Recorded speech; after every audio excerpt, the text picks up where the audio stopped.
Everyone knows that perseverance is important. You've probably heard the quote, "If at first you don't succeed, try again," or seen the commercial that talks about falling down 7 times and standing up 8. The lesson, of course, is that few people achieve anything great without first overcoming a few obstacles.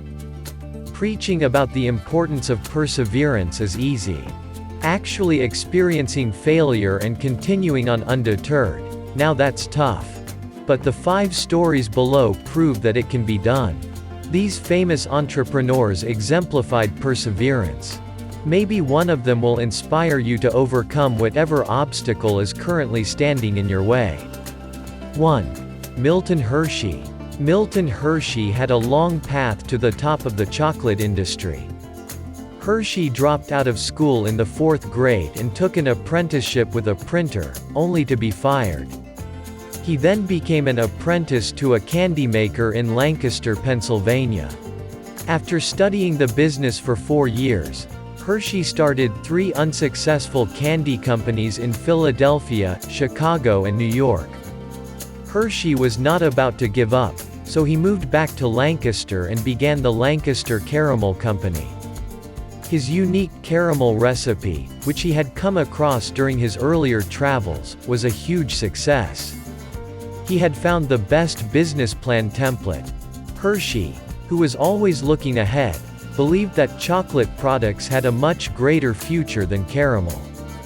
He sold the Lancaster Caramel Company for $1 million in 1900, nearly $25 million in 2008 dollars, and started the Hershey Company, which brought milk chocolate, previously a Swiss delicacy, to the masses.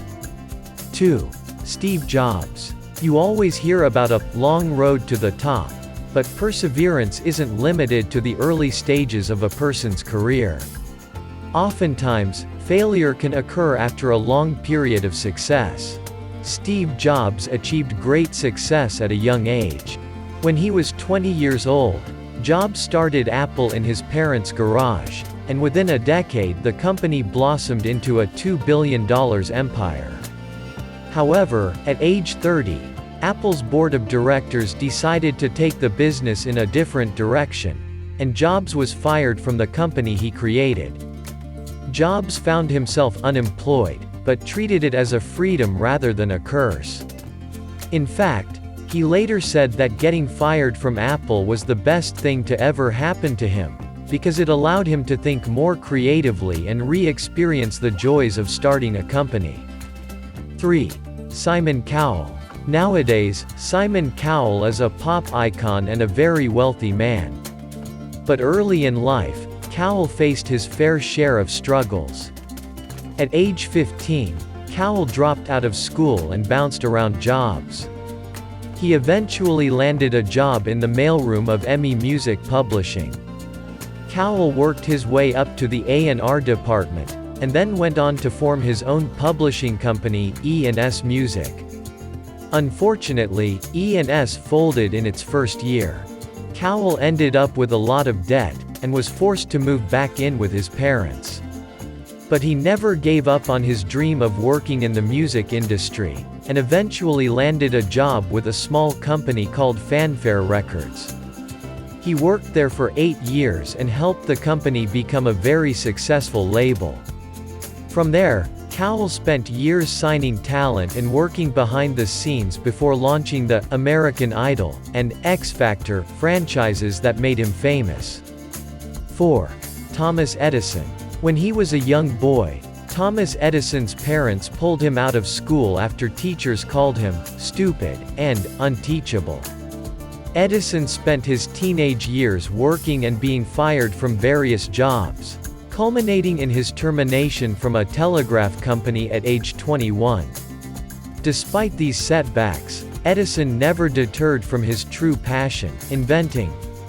Throughout his career, Edison obtained 1,093 patents. And while many of these inventions, such as the light bulb, stock printer, phonograph and alkaline battery, were groundbreaking, even more of them were unsuccessful. Edison is famous for saying that genius is 1% inspiration and 99% perspiration. 5. J.K. Rowling. J.K. Rowling, author of the Harry Potter books, is currently the second richest female entertainer on the planet, behind Oprah. However, when Rowling wrote the first Harry Potter book in 1995, it was rejected by 12 different publishers. Even Bloomsbury, the small publishing house that finally purchased Rowling's manuscript, told the author to get a day job. At the time when Rowling was writing the original Harry Potter book, her life was a self-described mess. She was going through a divorce and living in a tiny flat with her daughter. Rowling was surviving on government subsidies, and her mother had just passed away from multiple sclerosis. J.K. turned these negatives into a positive by devoting most of her free time to the Harry Potter series. She also drew from her bad personal experiences when writing. The result is a brand name currently worth nearly $15 billion.